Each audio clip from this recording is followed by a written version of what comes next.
অর্থ আজকের দিনে খুব গুরুত্বপূর্ণ একটি মাধ্যম, তাই না? জীবনে যে কোনো কিছু কেনা কিংবা পাওয়ার মাধ্যম হিসেবে, খুবই সহজ সাধারণ মাধ্যম হিসেবে কাজ করে, তাই না? সে অর্থ নিয়ে একটি গুরুত্বপূর্ণ কথা কি জানেন? অর্থ আয় করা, সে অর্থ ব্যয় করা, প্রয়োজন পূরণের তাগিদে, এই দুটো নিয়ে যত কথা হয়, সে আয়কে সঞ্চয় করা কিংবা সঞ্চয় করে বিনিয়োগ করা, এগুলো নিয়ে ততটা কথা হয় না। আর হয় না বলেই দেখবেন অনলাইনে হোক অফলাইনে হোক, অর্থ আয় করা নিয়ে, অর্থ আয় করে প্রয়োজন পূরণের তাগিদে ব্যয় করা নিয়ে যত কথা হয়, যত কাজ হয়, সঞ্চয় ও বিনিয়োগের বেলায় সেসব হয় না।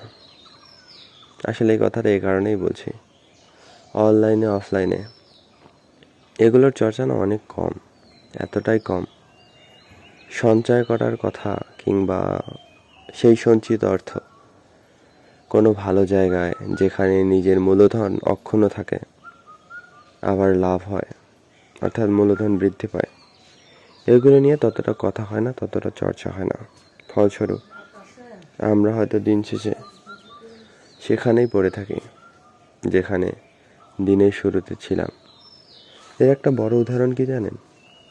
আমাদের সিংহভাগ মানুষের মধ্যে উল্লেখযোগ্য সঞ্চয় বলে কিছু নেই, যদিও বা থাকে সেটা বিনিয়োগ হয় না।